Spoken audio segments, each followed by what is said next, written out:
First of all, I'd like to thank Brent and all of our distinguished speakers. I mean, it's been fantastic interchange, and just the dialogue has been very educational and very insightful. I have the privilege of introducing Dr. Kriz.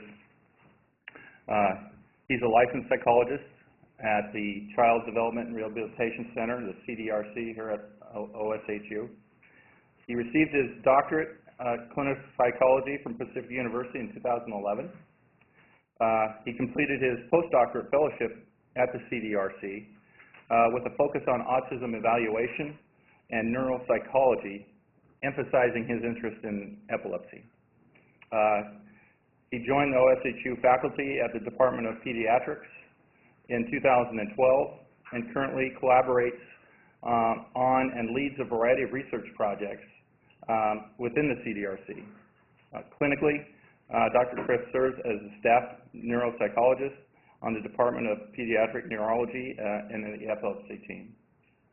He currently provides a variety of teaching duties, which consists of presenting to and supervising doctoral level clinical psychology students, and Dr. Kriz is in the process of applying to be a diplomate of the American Academy of Pediatric Neuropsychology, and continues to receive structural mentorship from the neurology and neuropsychology. In his spare time, during his personal life, he enjoys spending time with his wife and 2 kids. He enjoys backpacking, camping, fly fishing, skiing, basketball, and spending time with his friends. So, please.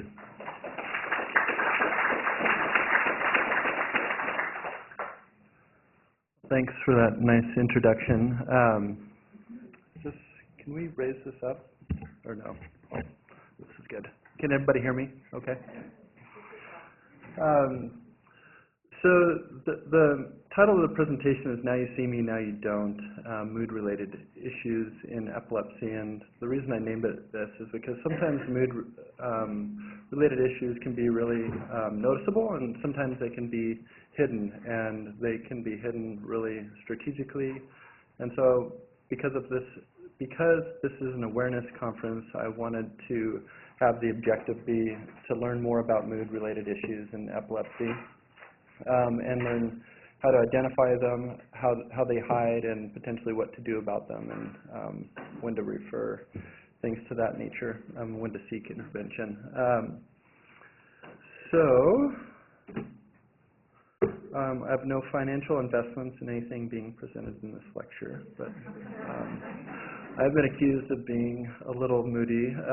I have a 12-day-old daughter at home, and so I've been a little sleep deprived and probably a little bit more irritable. So I have another presentation on mood-related issues to fathers with newborn infants at home, but that's for another day. So what are mood-related issues? And so for the purpose of this presentation, I'm going to talk mostly about just anxiety and depression, and spend less time or no time really talking about other psychiatric disorders and bipolar and things like that. The words anxiety and depression are, in my opinion, are just words. And so what does that actually mean? And so from a clinical standpoint, there's different categories or diagnoses or labels that really name clusters of characteristics or symptoms. And some of those would be, under anxiety, would be post-traumatic stress disorder, panic disorder, generalized anxiety disorder, specific phobias, obsessive compulsive disorder. Then to break that down, this is not all-encompassing, but those are just labels too. And so what is underneath those? And so that's nervousness, worrying, obsessions, panic, and then to break it down to physiological responses, to increased heart rate, sweaty palms, shaky voice when public speaking, and worrying and ruminating on thoughts. And then under the depression umbrella, there's dysthymia and major depression. And because my presentation is focused mostly on children and adolescents, there is going to be some crossover to adult-related, mood-related issues, but all my examples are going to be child-focused.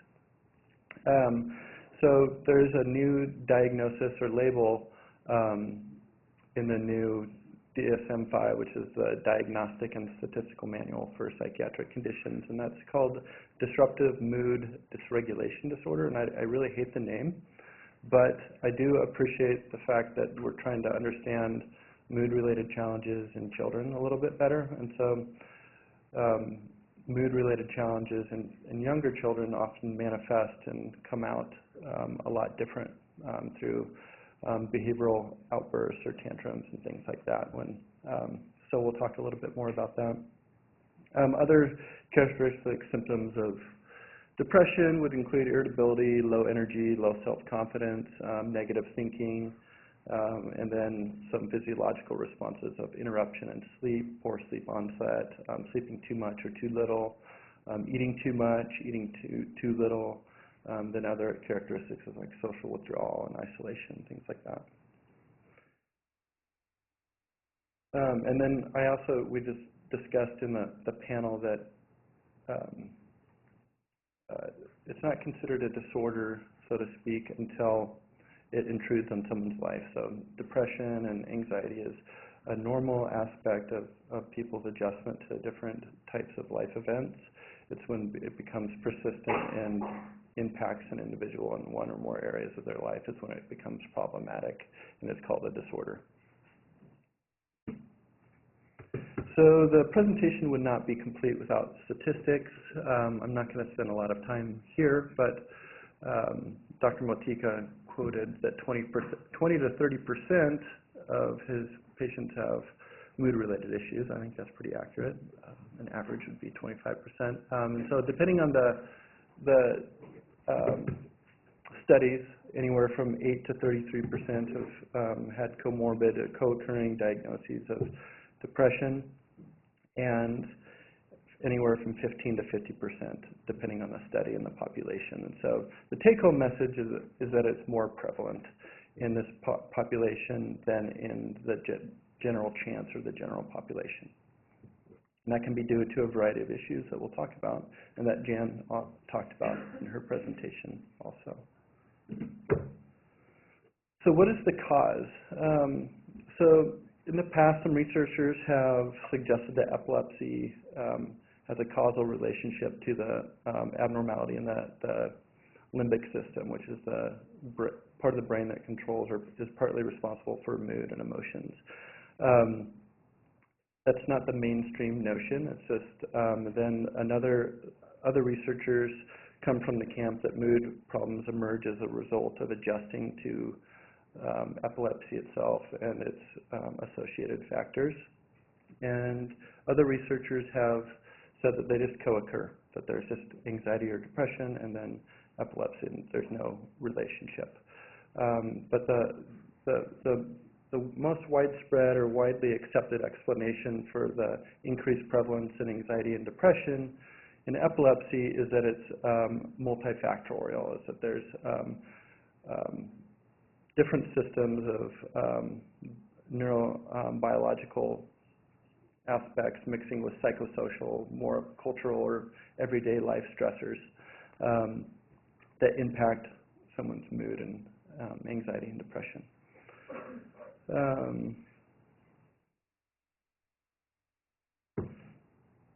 So what are the neurobiological risk factors? And so I don't want to get too dirty with this, but I think it's important to kind of list all the things that can be factors. And so some of the neurobiological risk factors associated with epilepsy are multiple seizure types, early age of onset, poor seizure control, longer duration of epilepsy, and some studies have noted that bilateral EEG abnormalities increase the risk for emotional dysregulation, and then neuropsychological differences, which is different cognitive challenges associated with the epilepsy itself. And then medication-related factors, which Jan talked about a little bit, and I'm not going to spend a lot of time talking about, but it should definitely be considered when talking with your prescriber or your neurologist about weighing the costs and benefits to controlling seizures if someone's having side effects that impact someone's mood or concentration. And something else to consider with that is that even if someone is on a medication that's causing them to have poor attention and concentration, there's a secondary effect that can happen of how they're actually treated by other people in their environment, of whether it be caregivers, parents, or teachers, is that when someone isn't paying attention, people tend to repeat things at them and ask them things over and over. And people's patience runs through, and they start treating this child differently because they start raising their voice or being less tolerant of that kid because they're not paying attention. And then that kid ends up having more of a negative attitude or self-concept because of that, the way that they've been treated because of their attention challenges. And so there's more to it than just a side effect of attention and concentration. That just kind of, it becomes more complicated. And then there's a variety of psychosocial effects, and psychosocial effects is a fancy term for talking about life events or just life circumstances that can be stressful. So just adding any type of chronic medical condition into a family and managing that increases the management of that and raises the potential for potential parent conflict, separation or divorce, which increases the stress in a home. Then there's also other psychosocial factors that that can affect a child of being bullied at school, their own relationship issues with peers or significant others. And then there's also the adjustment to the associated effects of epilepsy. And there's a certain portion of kids with epilepsy that have damages being done to that part of the brain from seizures, and that can result in a learning disability or ADHD or something like that, or just a learning difference or a weakness. And then, so when you take a person with a learning disability or ADHD alone without epilepsy, they're also at increased risk for developing anxiety and depression. And so when now you have a child that has a learning disability on top of adjusting to epilepsy, it's like a double whammy of things that they're adjusting to, and that's not a scientific term, but it is kind of a double whammy. And so it's just something to consider that, yeah, they might have learning differences, and so that might also be a cause to some of their avoidance of certain tasks.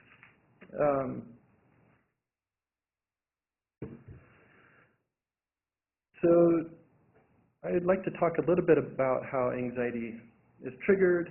I think we've done a pretty good job as a group of talking about how different aspects of life influence a person with epilepsy. So I don't want to, especially with Jan's presentation, then just through some of the questions, but there's embarrassment or fear of having another seizure. There's certain types of epilepsy that cause auras, or and maybe one of their auras might be a fear response or a fear sensation, and then they get scared of having a fearful sensation, and then they mix that up of not knowing when they're having an aura or when they're having an actual fear response. So it can be really complicated, and it's really important to be able to tease that apart. And then there's the psychosocial stressors involved that we already talked about. And but I'd rather spend more time on how anxiety hides. It can hide in a person's head, asking a lot of why questions. What's going to happen? What if this is going to happen? What's it going to be like when we get there? Are you still going to be there? And ruminating, worrying, noticing a lot of those types of questions in kids. That can be more of an observable behavior, but it can also be really hidden in someone's head. They will get really good at just avoiding something. When my wife asked me to fix the pipes underneath the bathroom sink, I'm not going to go and do that right away because I'm horrible at it, and so I avoid that. I don't really want to show people that I'm terrible at doing that, so I just let it go and let it drip and put a bucket underneath there. So it never really gets taken care of. I just avoid it. And that's really the same thing that happens with anxiety. They can get really good at avoiding situations that are scary to them and that they're fearful of. And then some physiological responses. So it can bubble up through headaches, stomach aches, increased heart rate, and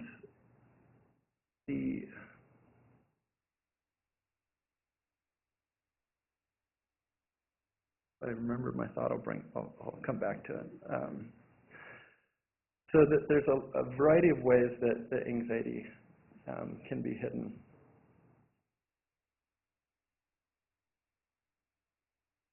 So I want to talk, in the next few slides, I really want to talk about, just for the awareness sake, of how anxiety can work and how it can affect someone. So I'm going to use an example of someone being teased at school, a younger elementary age kid being teased at school because they had a seizure.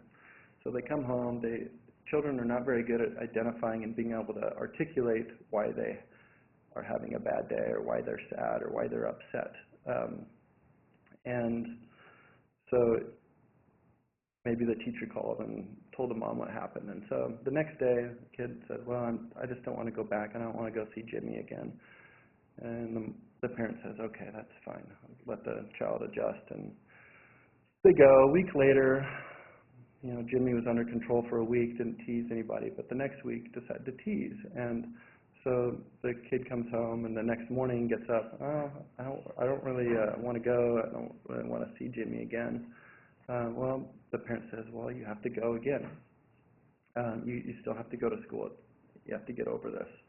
Then the child amps it up. Well, I have a stomach ache now. I don't really feel good. And so the parent says, well, okay, you have a stomach ache. Let's just let you stay home. This pattern progresses, and then the next time, well, you still have to go to school because for the stomach ache, and then the child starts really digging her feet in and maybe starts to tantrum or cry. And this slope of anxiety reduction, if you've noticed, the person learns, the kid learns how much they have to fight to be rescued from this anxiety-provoking stimulus. And so they'll just keep finding that, whatever level it is. And it's really easy for parents' natural instinct to relieve their kids from that emotional pain. And so anxiety can be reinforced really easily. And I think that that's a take-home message that I just really want to give you, is that by being a good parent, we can be a bad parent, because we're enabling certain behaviors to continue to go on.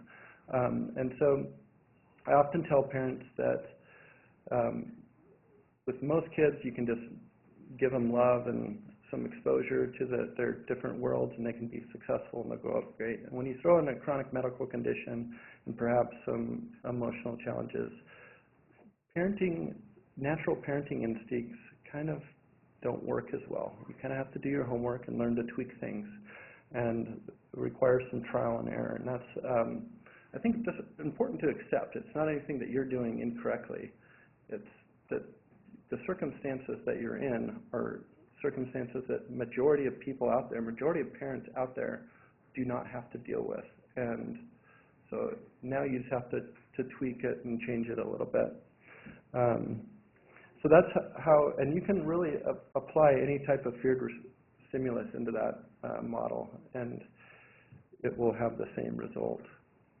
And my thought came back to me from earlier. In kids, you'll often see opposition and defiance around things, and so they won't be able to label that they're scared, and so really being a good investigator of looking at situations of when they're being oppositional and defiant can help you indicate if there's some type of feared response stimulus there, because they'll start to oppose and dig in their heels and become pretty stubborn about not doing certain things.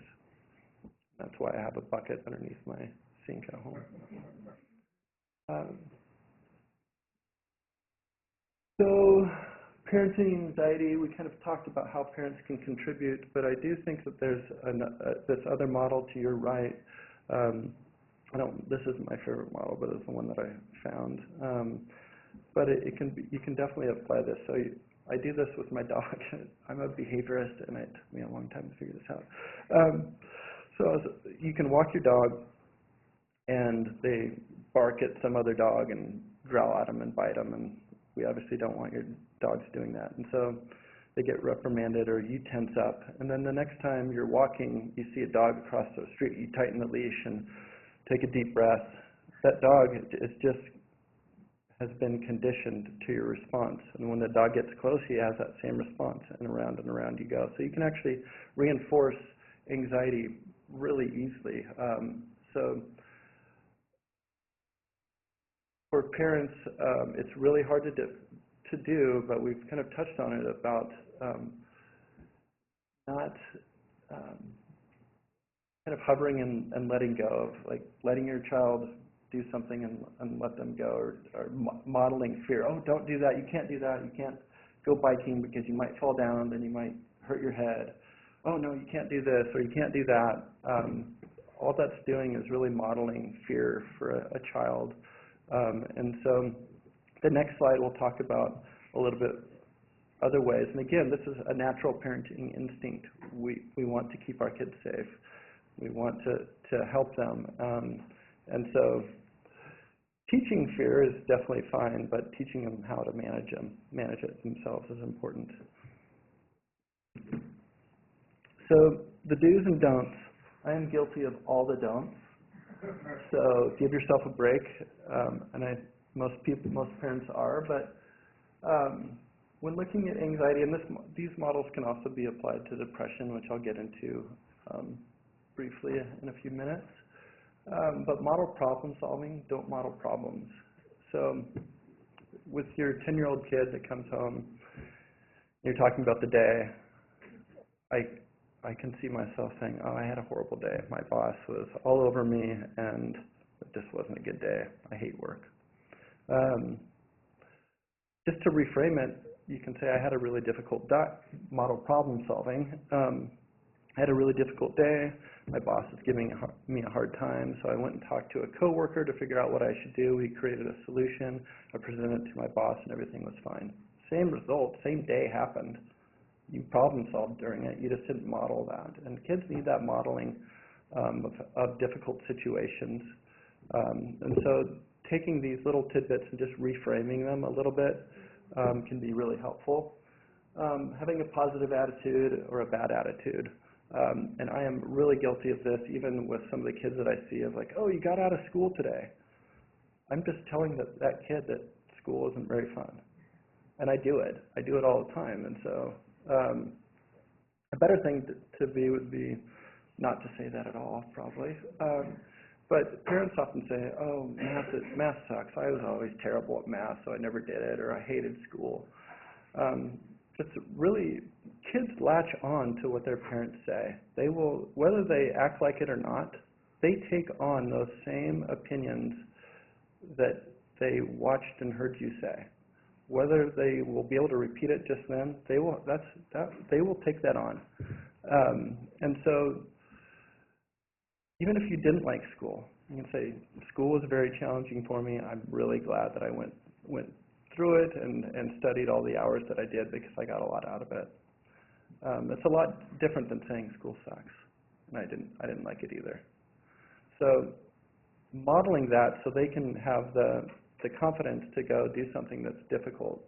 Hover and then retreat. I'll give you a recent example. I was teaching my son how to ride his bicycle without training wheels, and I wouldn't let go of his car seat. I was just like falling down the street over and over, and I was like trying to pull my hand. But at some level, at some time, he's going to have to learn on his own to crash on his own. I just didn't want I didn't want that to happen. And so that was an example of me just over hovering and not letting him go on his own, because I'm not going to be able to go for the rest of his life holding his seat. So it's okay to be there in times of crisis, and I do want to talk about safety. If there's a safety protocol that you and your neurologist or nurse have talked about, there's definitely, this population has other characteristics that require certain levels of Psy.D, and I don't want to discount that at all. It's very important to consider. But within that, you still have some room to be able to analyze this type of behavior and look at it and see how you're contributing to that. And then I think one of the audience members talked about facilitating independence and earlier, and I think that's just a really important thing to consider. Is we oftentimes get into a hurry of like, well, it's just going to be faster if I do it. I'll tie their shoes now because I don't have time. And what that's doing is it's not giving that child an opportunity to tie his shoes. And it's the same thing with other aspects of their life, of teaching them and letting them go out and try it on their own. And so, enough said on that. And then looking at setting limits and rules, just in general, individuals with chronic, kids, families with a child with a chronic medical condition are more at risk for this, of kind of not setting as firm of limits or not setting the same rules as maybe they would for their other siblings. The child might have had 3 doctor's visits that week. Well, let's just give them a break and let them watch movies all day or whatever. Kids really need to, despite their differences, they need to be held accountable, and they need to have very firm limits and consistency. And so I think this is an often a slippery slope for parents, because it's really easy to get into this way of, I'm just going to let things slide a little bit more. And that can be kind of dangerous, because kids will take advantage of that. I'm learning that at home. And so they'll continue to push the limits.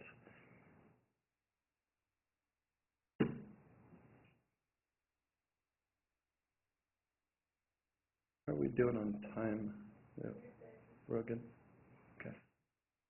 I do want to talk a little bit about how anxiety affects cognition. So generally speaking, someone's cognition, their ability to analyze, evaluate, create, pay attention to, remember, these are all things that our mind, that we need to do for various situations.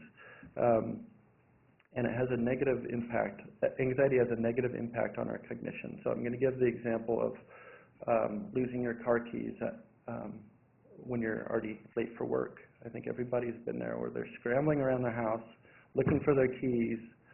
They're late for work. That's all they're saying. I'm going to be late for work if I don't find these keys.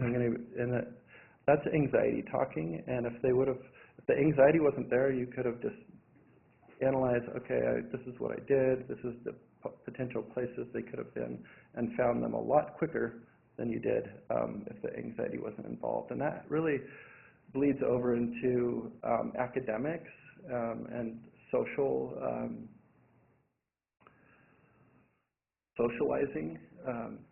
When someone panics or someone gets nervous, they're not able to access all the knowledge that they need to do to complete whatever task it is that they have in hand. And that's why some people have test anxiety, is that they know the information, but they're so anxious they can't access that knowledge. And so there's a 2/3 rule that I have. And so if you have pretty significant anxiety, and that anxiety stimulus is present, your cognition drops by about 1/3. So you're functioning at about 2/3. And so that's pretty significant. So you're not going to be able to access what you need to in your brain. So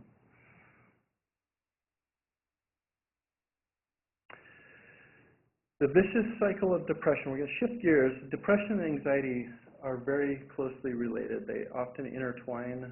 Sometimes someone might have more depression first, and then they might have secondary anxiety, or somebody might have more anxiety and then have secondary depression, or they just might co-occur, but they often have the same trigger and sometimes just different responses. And so let's look at the model to your right. The biological cause might be not necessarily a cause, but someone has epilepsy, and they're feeling bad that they have epilepsy because of the negative stigma around that. Then they start to isolate themselves and become more reclusive or withdrawn, and they don't get a chance to practice that socialization or participate. It leads to negative life experiences, which leads to more depression. And it's just a cycle that can keep feeding on itself. And I think it's important because there's things that people can do to kind of get them out of certain cycles.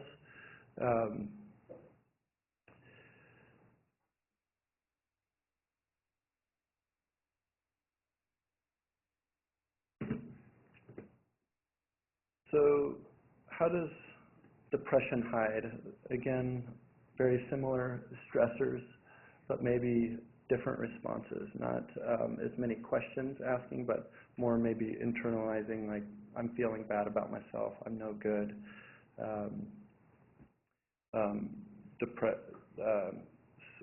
sleep problems, appetite challenges, distractions, I think, is a good way depression and anxiety can hide, especially depression. Most kids should be having some social involvement, doing some academics, and parent interaction. If there's something that's out of balance in their life and they're spending too much time doing one thing, and I'm going to give an example, but that might be a little controversial, but video games. Video games can be a really big escape for children and adolescents. If there's no social contact with them, it's an avoidance. They're avoiding whatever it is that they should be doing. And so looking at distractions as avoidant techniques can be really important. And they can just be innocent too. They can be, the kid is addicted to this video game and really likes it, and they also have a rich social life. So and for some teens, it can be drugs and alcohol, and looking at how they're valuing different parts of their time can be really indicative of how someone's feeling. And or withdrawal and loss of pleasure, not doing pleasurable activities, things like that. And suicidal ideation. Suicidal ideation is actually pretty common. It's just passive ideation. Most people obviously don't act on their suicidal thoughts. However, it's really important to monitor that, both as professionals and as families. And if they are making statements out loud, it's likely that they've been making those statements in their head before that. And so to take that seriously, and getting some type of help. Sometimes a school counselor is a good place to start, pediatrician, or if you have an agency that you're plugged into already that has mental health, and I would recommend doing that if there's those types of statements being made.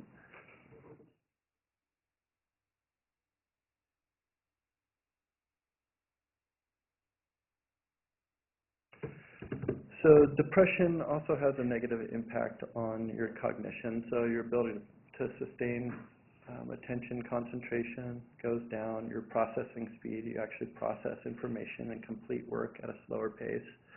And your memory is impacted. Your ability to recall things goes down, and different aspects of your executive functioning. So you're just less polished. But it can definitely affect someone's cognition. Other factors contributing to mood struggles would be sleep. When looking at anxiety and depression, it's really important to look at the source. It could be a medication. It could be, what if someone's having just seizures at nighttime and they're waking up unrested, and then they're irritable because they're unrested? Is that a mood issue, or is that a lack of sleep issue? So really teasing all of this apart is really important in analyzing where the mood struggles are coming from. Behavioral activation or lack of it, lethargy, and something that I didn't say on my last slide, but looking at adherence from a depression model, someone who doesn't care, is apathetic, may not care to be adherent to their medication, and so that can definitely impact someone's adherence. And then also having comorbid medical conditions like migraines and things like that. I'm more irritable when I have headaches, whether it be a migraine or not. And so just looking at other factors that impact mood is important. And then adjustment to the cognitive consequences of seizures. So the learning challenges that may be associated with the epilepsy is important because they are adjusting to that.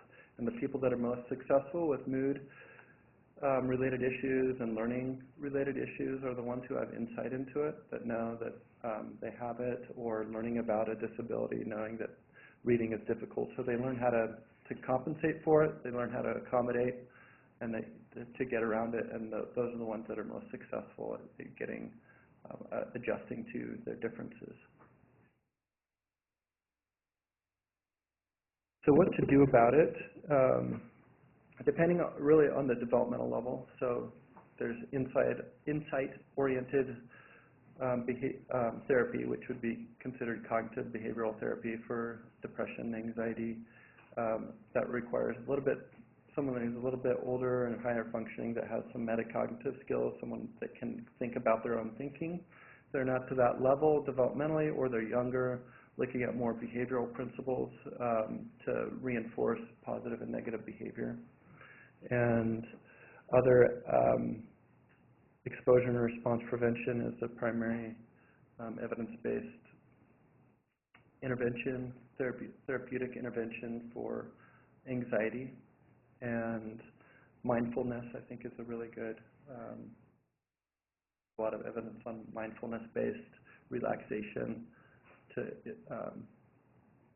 have a positive impact on depression, anxiety, and then pharmacological intervention and or both, depending on the severity of a person's symptoms.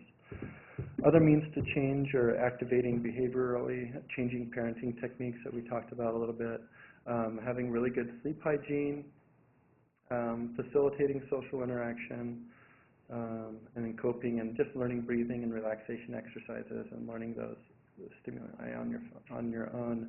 The gentleman talked a little bit about earlier about how to facilitate education. I want to touch on that again, because I do think it's important for to educate people on that acceptance. And in my mind, it's kind of backwards. I think people in general should be the ones who accept other people for their differences. But from my brief experience in the field, it's been the opposite, is that the parents of a child with a disability or with epilepsy are the ones who have to kind of create that and educate other people. And so I guess I wouldn't expect people to come to you and to feel comfortable and ask you. And I think that's really difficult for some parents to be the ones to have to do that. But I think the few that I've seen that have been that have really helped out their kids, facilitating social interaction and things like that, have been the ones that have kind of taken on that role to go on and educate. Within reason, I think, depending on developmental level and age and of their child. There's a lot of other factors. And working with a mental health practitioner can really be helpful in problem solving those types of things. And I think there is a stigma related to mental health that I think also deserves a little attention, because I think it's kind of silly, but everybody has experienced anxiety and depression in their life, and I think sometimes people have a hard time admitting that they have a struggle with depression, anxiety, and the sooner you can get to a point of accepting that, whether you're a parent or whether you're a child, the sooner you can get to a point where you can manage it a little bit better. And I do want to talk that there's a whole subgroup of kids that I I've evaluated that don't have mood-related conditions that are adjusting really well with epilepsy, and I do want to make sure I'm hitting that home too, is that it's not every single kid, but I do see a lot of kids with epilepsy that have mood, behavioral, and challenges. So this is always happy in our house. Never an ounce of worry, or always smiling. My references. Does anybody have any questions? We have time for questions.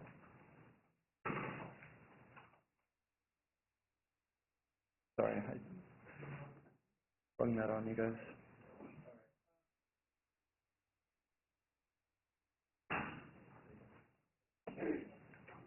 Thank you. My question is about so like ADHD meds or anxiety meds or depression meds on top of anti-epileptic meds, and they sometimes get prescribed that way. I'm sorry, can you repeat that? My question is about meds for ADHD or anxiety or depression being prescribed on top of anti-epilepsy meds, and that hasn't been an option for us, but I can see how it might be helpful. I think it's a tricky question. I actually am not a prescriber, and it's out of my realm of competence. I don't know if you would want to answer that question more if Dr. Ray was here, but I mean, I have my own ideas, but I think it'd be better coming from a neurologist. Yeah, I think, everyone's different in terms of the treatment that they go through. Dan mentioned some non-medication treatments as well for various types of mood issues. But, certainly medications are there, and for many people they're an option, and often a good option. That doesn't mean it's for everyone. And there are some other issues to consider in terms of whether, there can be adverse effects from certain medications or interactions or things like that. We do use them in combination with epilepsy medications, keeping in mind that many of our epilepsy medications tend to interact with other medications in general. So it can be a little bit tricky, but it's definitely something that's doable. Was that your question? We struggles trying to isolate what is helping and what isn't when we've got multiple meds and diet issues and so on. So it's all, I don't know, it's been tricky for us to isolate what's helping and what isn't, and trying to back off one and the other and so on. That's something that we do run into frequently, not just with mood medications, but often with anti-seizure medications as well. It's often hard to know what's working and if one is affecting another one and things like that. Yeah. Just to piggyback on that question, it's obviously not my expertise or competence to talk about prescriptions, and I'm not advocating for medication use necessarily, but I have seen in a number of cases that, let's say ADHD, and they're prescribed methylphenidate or something, and I've seen a secondary impact of not just them being able to pay attention and sustain concentration better, but their mood has changed. So there's a dopaminergic aspect to that, but also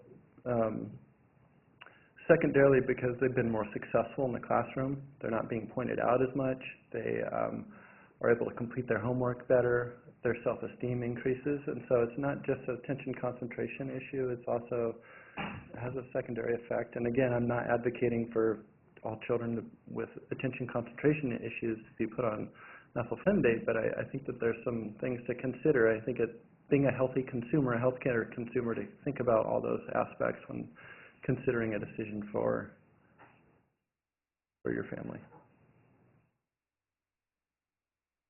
About changing parenting techniques, are there any local resources for training parents? And my daughter has a lot of different medical issues and developmental issues, and it's been really difficult with setting boundaries and stuff. Is there any local resources? I'm trying to figure out how to answer that. A good question, and there's definitely a dearth of resources for parenting in the community, but they're out there. Let me think about that, and I will relay that to Raylyn, and we can maybe email that out to the group of some resources.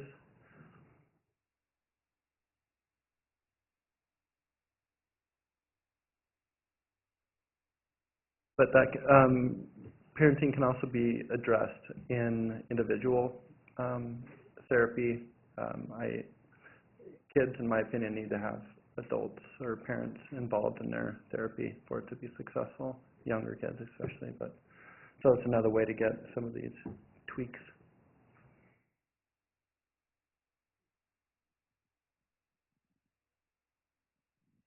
You commented briefly about social reaction to mood swings. After taking epilepsy medication for 50 years, and now I'm suffering mood swings a lot, I find it very difficult with people who have to repeat a lot of things to me when I'm talking, or while I'm talking I get confused and I totally forget what I'm saying. You know, they react as if, you know, what on earth are you talking about, or why do you keep not listening to what we say? How do you deal with that?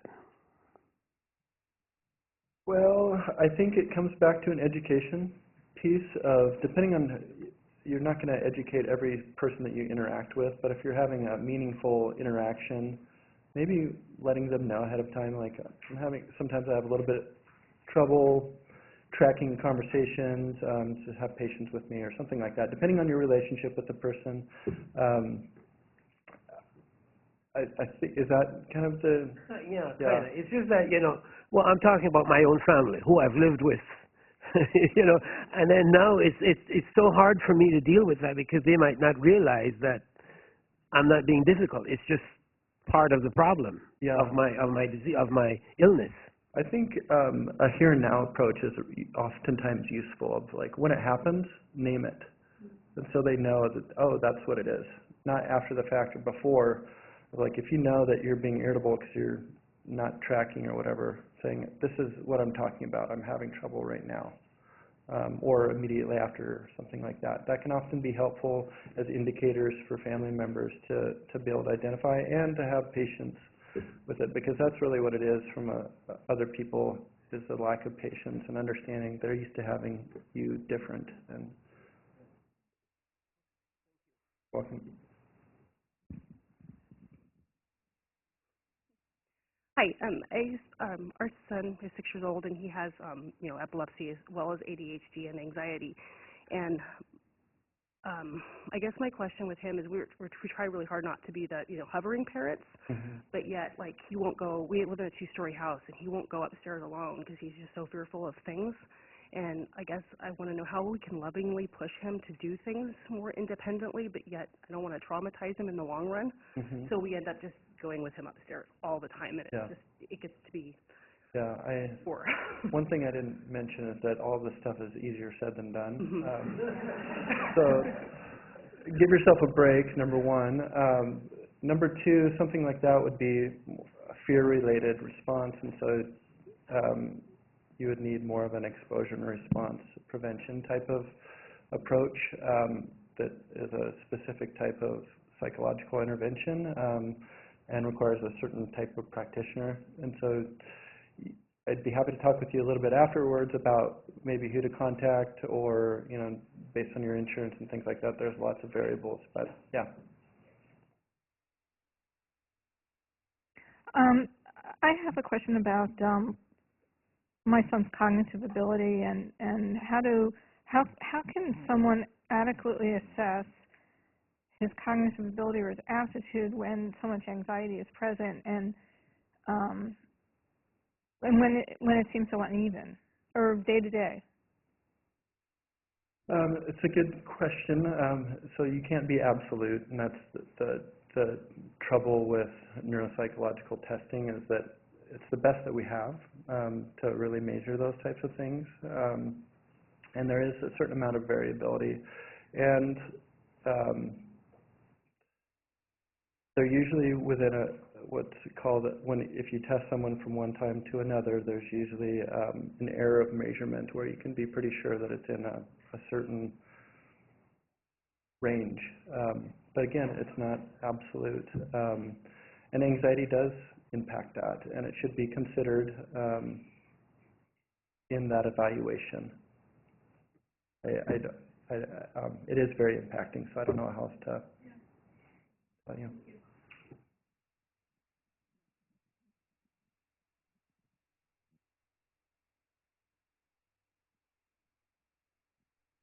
my 12-year-old son knows that he has epilepsy. He knows about his seizures. He's aware of them. But what he's not aware of is the underlying medical condition, the brain issues that we know through, MRIs and so on. And we haven't told him about that. He's never seen those pictures. And I'm curious if you think that would be helpful in his anxiety, sort of putting a label on it and understanding it the same way it was helpful to us once we figured that out. My gut reaction is yes, but I do want to say that with a caveat, is that every person really is different. I've found that, sometimes just a label can be really helpful, and sometimes people need a little bit more of a comprehensive understanding, like what you're talking about, that it's more of a electrical problem in their brain. And so you're a parent, you know your child the best, and if it's helped you, it's likely going to help him. And I think one thing to consider is to deliver that information in a safe place, to deliver it in an age-appropriate or developmental appropriate way to him, that he can understand it. And sometimes it's helpful to have a professional involved in that, and sometimes it's not. It's really a family decision. But I would recommend kids learning a lot about it. I think it would be helpful as more of a general statement. My child has multiple things going on right now, but one of the main things that we're trying to overcome right now is she has a new type of seizure where she'll drop or fall. She can understand grand malls, she can understand all that and the behaviors that come from that, the anxieties and things like that that come from the bigger ones, but now she's in this new cluster where if she has a drop seizure or something, she comes out really mad, like someone pushed her, someone tripped her, or we did it on purpose to her. It's our fault because we're standing there. And to try to make her understand, we didn't push you, we didn't throw you into the table, honey. We don't do those things to you. But she still comes out super angry, and it takes her hours to get over that anger and irritation. And there's nothing really you can say or do. I mean, I don't know what to say anymore or what to do to make her understand that it just happened. I think just over time, gaining insight that, I think it's a really complicated question to answer in just a minute or two, but it sounds like there's some post-ictal confusion or agitation, and that's without, seeing your child, and yeah.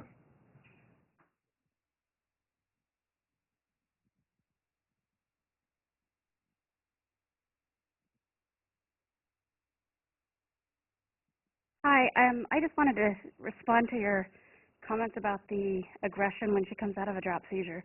My daughter was diagnosed with LGS, Lennox-Gastaut, about 7 years ago.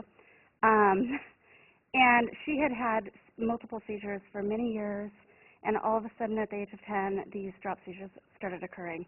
She went through the same thing, but at age 10, she was accusing me of knocking her down, or she'd get angry with me because she fell.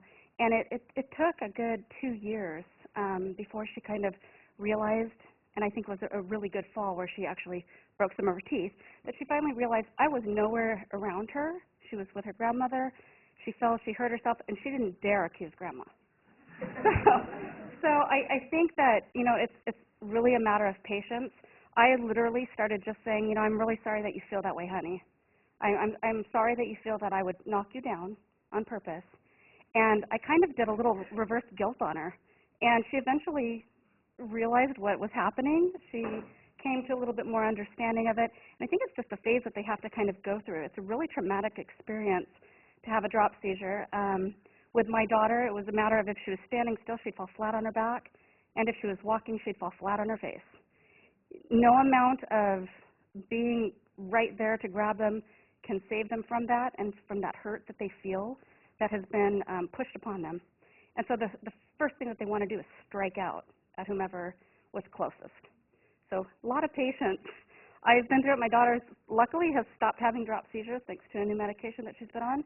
And it's something that she'll hopefully grow out of. But I feel for you because I've been there. Ray Lynn, I wondered if you could real quickly, there was a question back here about resources for parents, and although our parents group isn't a therapeutic, professionally therapeutic kind of group, I wonder if you could just speak to the parents group that we have. Sure. We have a parent group that meets at Good Samaritan Hospital. It is on our website. We also are, so every other month it's going to, and then the opposite month it'll be in Vancouver at Southwest Medical.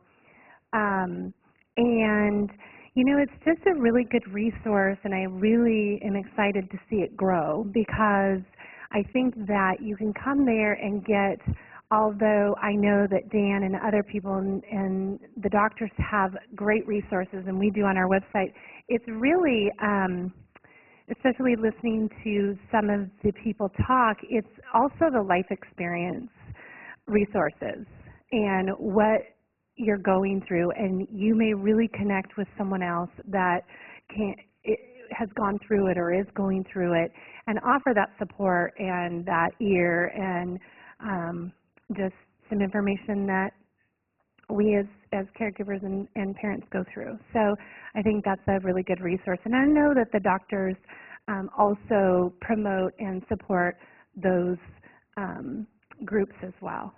So Yeah.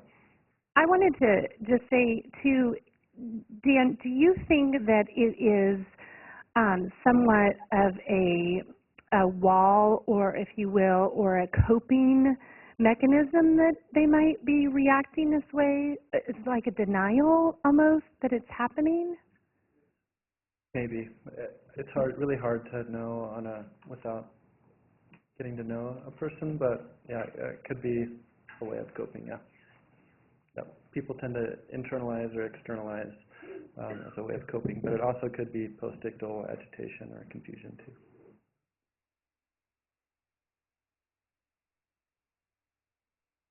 So I do practice what I preach, and so we've had a lot of heavy information from Psy.D to different medications to emotion difficulties. So I encourage everybody to take a couple good deep breaths. Okay.